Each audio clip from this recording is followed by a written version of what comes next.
It's all about merchandising. You can see in the background here the names of our panellists.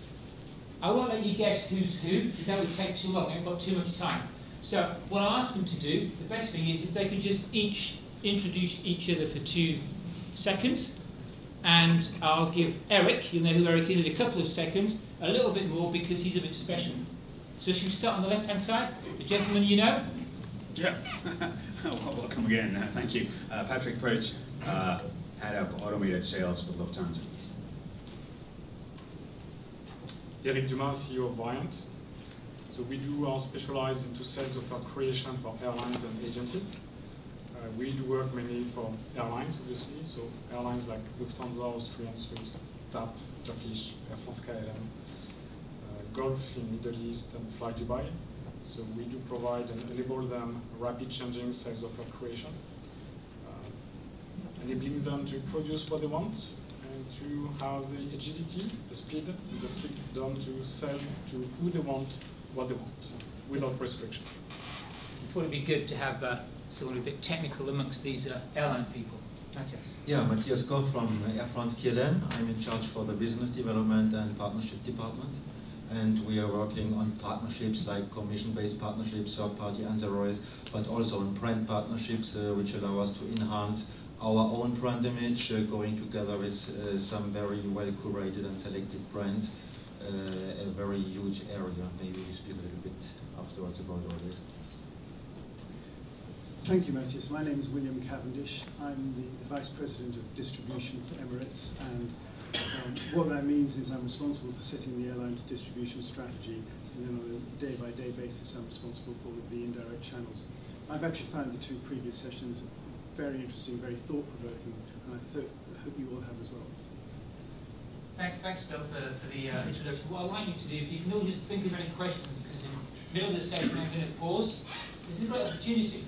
You've got Air France, KLM, you've got Emirates, you've got Lufthansa Group, and you've got the IT person there as well. So what better moment to ask some good questions? So have a think about it. But in the meantime, I just want to start. I want to start with you, Patrick, because you had quite a bit of airtime. But maybe with Bill, actually, because you last had the mic, is distribution. Before we get to merchandising, let's talk about today's world. Is it broken? Well, what's the problem? Is it broken? I think it's under immense stress. I think the way Lufthansa have gone about the decisions that they've taken indicates the stresses and strains that us from an airline perspective feel about it. Fundamentally, we do want to take back control of distribution. We acknowledge the importance of the indirect channel, but at the same time we're seeing enormous growth in our direct channels. And from an Emirates perspective, we're seeing significant growth not only in the core ticket sales, to go back to Otto's point, but also in some of the ancillaries around all of that. And we'd like to replicate some of those successes in our indirect channels, and the current distribution models do make that very difficult. Okay, so it's about having control of the offer, you're saying, Bill. That's critical for you, what Patrick told us a bit earlier.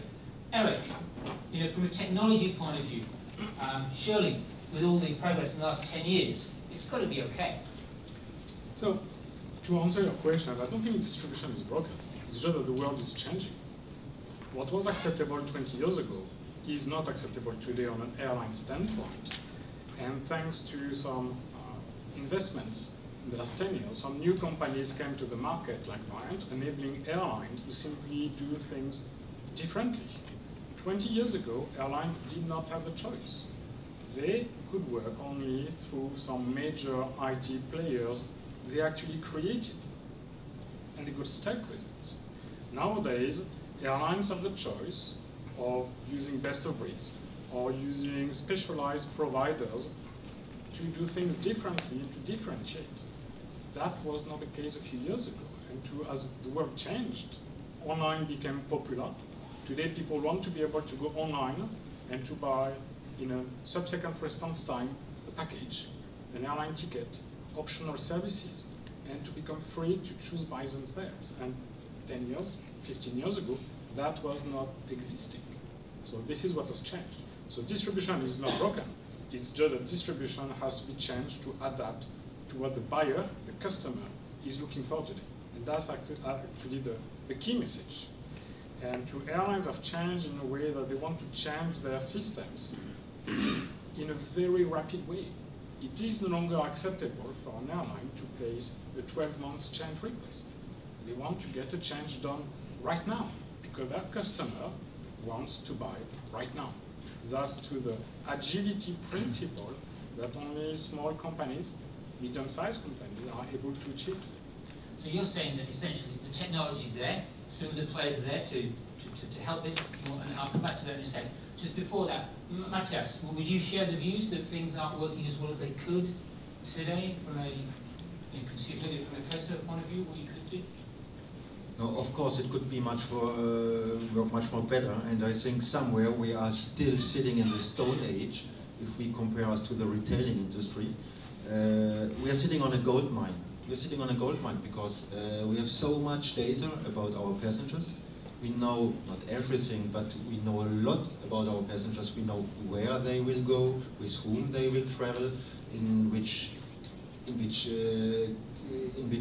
transportation class they will travel, if they have a lot of money, if they have few money, if they stay 1 day or 3 weeks. So there are huge opportunities for us to leverage on this data. We have to transform data into information because the data is available, but we don't always manage to pick out of this noise a clear signal which helps us afterwards to personalize and to really focus on what we are offering. And this is where, of course, our whole distribution channel and system and the way we are distributing not only our own airline products but also our ancillary, third-party ancillaries, the whole distribution channels or our system has to get adapted to it.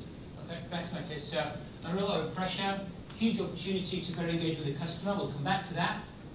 And then just back to Eric's point, technology-wise, it's there. You know, you've got some agile, nimble companies who can deliver what it takes to relieve you from that pressure. So I'm going to go back to Patrick. Patrick, well, one thing that shocked a lot of people, some of your customers in particular, is that when you made this big launch of DCC, the feedback we heard was that you didn't have the appropriate tools in the marketplace to enable your B2B partners to come and do business with you directly or indirectly. So how come on the one hand Eric says it's there, on the other hand you make a huge decision, but you haven't got the tools to make it work? It's like always, who was first, the egg or the chicken? I mean, yes, the technology most probably was there, and the direct connect providers, the IT providers were there, but nobody was using them for a product or a production line as I described. And suddenly the opportunity arose, and the question was, do you go first and then make an incentive into the market to get this new way of direct connects, or you wait on and so you have to give a start signal, and then once the market understands, and if you also make a financial invest and an incentive for that, then you will see. And it's like a dominoes. You take the first one, and then suddenly it goes on. But as long as nobody is starting it, we all have ideas, most probably, if I could look at my colleagues here with the airlines. But then it needs somebody who's standing up and says, okay, I'll try it. And to be honest, it's not over. I wouldn't say that we are done with that. We're still in the process, we're still in the journey. So we're hopeful, and we look forward to go there. But we'll see. So you've been the nice guys, basically. You've been the early adopters, you've taken all the hits, and you paved the way for everyone to do what they want to do. No guts, no glory. Very true, very true. Bill, from an Emirates point of view, what do you think of Patrick's 15 minutes, which was very, very clear, but clearly a view from one airline of the world today in terms of distribution and what they want to do? What would your view be on that? Well, first of all, I'm full of admiration for what they've done. They identified a business problem, and they took some very brave steps to address it. And looking at the numbers that were put up there, you're seeing some really positive results. But I think it's important to bear in mind that is one airline's response to a specific set of business problems that they're facing, and it's not a solution that's necessarily appropriate for all airlines because we all have different distribution channels. I think from an Emirates perspective, while on the one hand we're seeing healthy growth with our Emirates Online, and we're seeing growth in the ancillaries that we sell around that, and we're comfortable with that in the context of our brand and our full service offering, we are starting to get frustrated with our inability to be as agile in the online world as we are in the offline world. And we'd like to do that. And we'd like to do that also within the framework of our brand. We're very conscious of that. Also, we're different in many respects to other carriers. We don't have a domestic market. And our brand is strong in certain parts of the world and less strong in other parts of the world. And where it's less strong, the indirect channels can help us. It can help us reach markets that we might not otherwise be able to reach. So I think all airlines have got to look at this distribution channel issue, and they've got to make their own personal decisions around it. But just coming back to the Lufthansa decision, as I said, I'm full of admiration for that. It's ambitious and it appears to be bearing good results. Thanks, Bill. Now I'd like to, of course, because I look after the NDC programme, I've got to ask you a question about new distribution capability. Anyone who wants to know more about new distribution capability, by the way, tomorrow, I think it's at 12 o'clock, I'll be doing a 20-minute update for everybody. But NDC, new distribution capability. Let me start with the technical view on this. So it's under pressure, lots of opportunities, some people leading the way with their own strategies, others may decide to go down roads that are different based on their different markets. From a technology point of view, Eric, what does NDC mean? Is it just more of the same, that you're still going to have to wait and reliant on the airlines waking up and doing stuff? Or do you think it'll make a difference? So last year, 10, 15 providers, I would say, did a world tour. That brought us in Singapore, I think it was in June last year. 20 IT providers. 28 providers. It's just we were just a few hands-on who did the 3 of them. I see one in the room, I think. That took us to, we started in Miami. The second stop was, I think, in Singapore. And the third one was in Geneva. And I am mentioning this because that was a year ago. And a year ago, very respectfully, all those IT suppliers, including us, went on stage and to explain to the airline, this is what today we are able to provide you. This is not a dream, what we are showing you. This is something that if you pull the phone and you call us, we can give you today. This is what we told you last year. So yes, there is some progress. Technologically wise, the solutions are there. And I'm saying this in a very independent way. There are today multiple IT suppliers who can provide you the MDC infrastructure, partially or in full. So Eric, this is here today. This is going to accelerate the airlines' move towards merchandising? I think, before going there, I think there are 2 pieces which are slowing down this. Number one, you airline needs to understand that, yes, it has to come with a cost. It has to be very clear. It is not something that comes free of charge. It is like in any innovation, you need to pay for it. That's reasonable. If you want something, if you want a new car, you buy your new car. And there is a cost in this, and some airlines got the courage to simply say, yes, I am going to invest into this innovation to make it move faster, so that within 12, 24, 3 years, 5 years, I can benefit from it. And those airlines will be the airlines that will be able to show a growth or strategic advantage in the next 5 to 10 years, because they decided to put money on the table with their IT supplier, aware of the want, and tell them, you know what, I'm not going to play the procurement PBF game. I'm going to make sure you have a sustainable business to deliver. There is a cost behind it. However, the benefit from the airline is, yes, being able to get your freedom, being able to distribute to who you want, how you want, to have control on your distribution, and obviously, ultimately, make money. NDC is not about API, but protocol. It's about monetizing and making money. If today an airline has a merchandising strategy, it is not for the pleasure of having a merchandising strategy. It is to increase online sales and increase its revenue per passenger. It's a very basic, fundamental concept. So but to do this, you need to be willing to use and to go ahead with a proper package. And it has to be an investment from the airline, not necessarily people, to make sure the proper service, the proper quality, the proper attention is there. Okay, so you've given some ideas of what the business case is to invest in merchandising, in this case using a standard. And apologies to the audience, just two quick questions to Emirates and to Lufthansa in particular, because they're doing some work. Bill, what do you see the value of NDC to help you move towards merchandising and control, and when are you going to do stuff on NDC?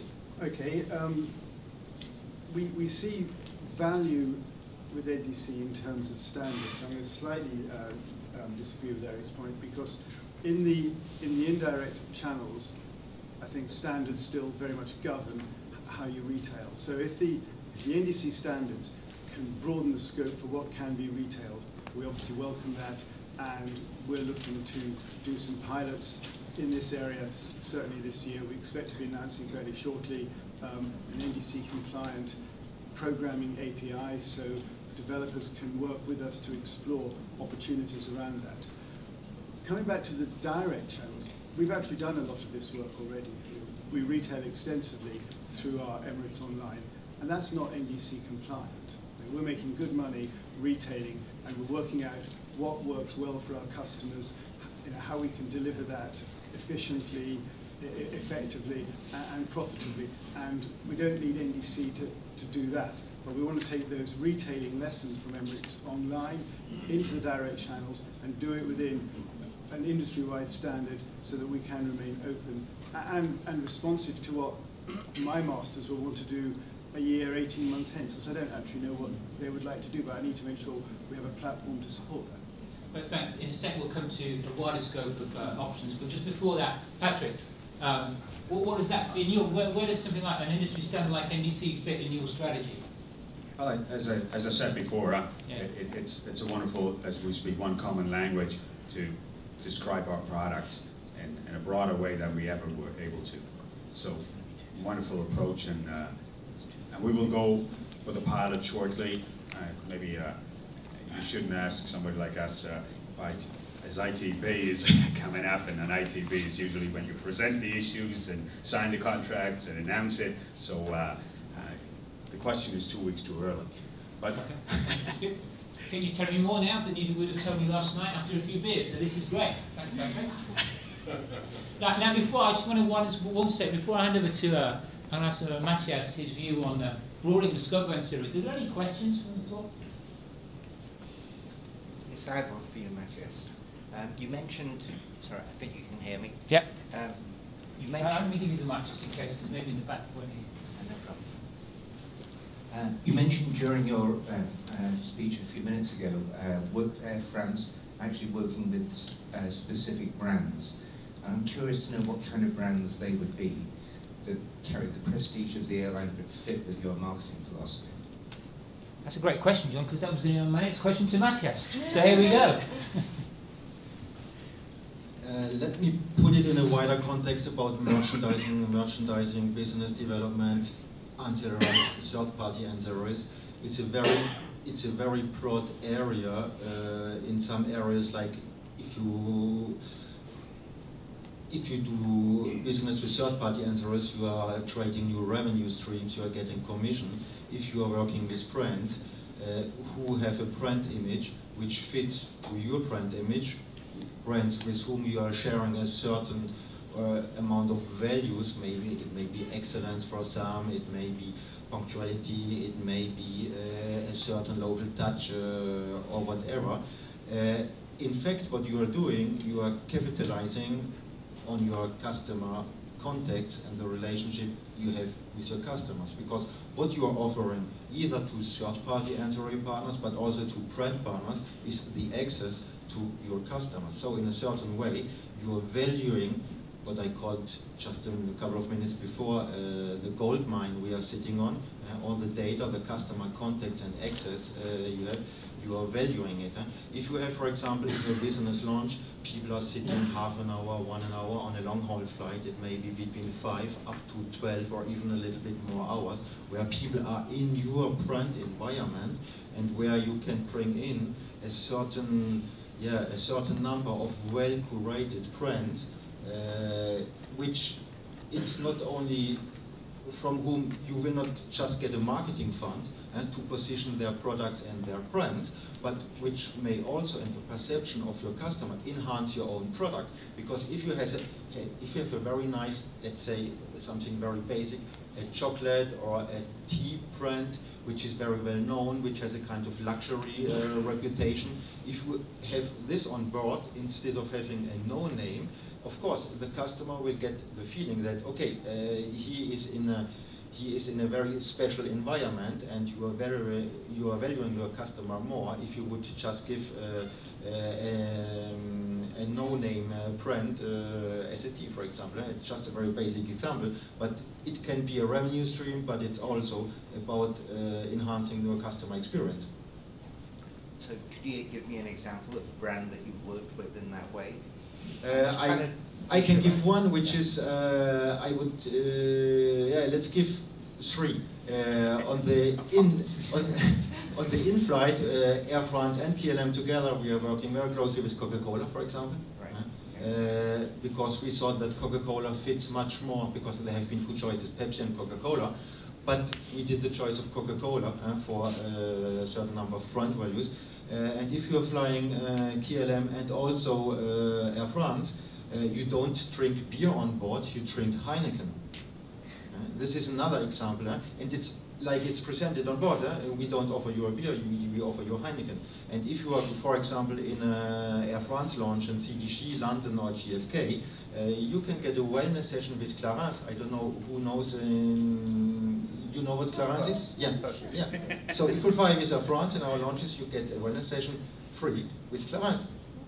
Wow, and the immunity kit is a Louis Vuitton immunity kit, yeah?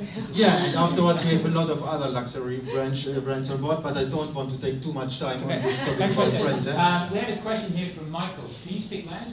I try. Okay, my question is regarding the NDC standard. Originally, resolution 787 was targeting a standard to be introduced for the indirect channels.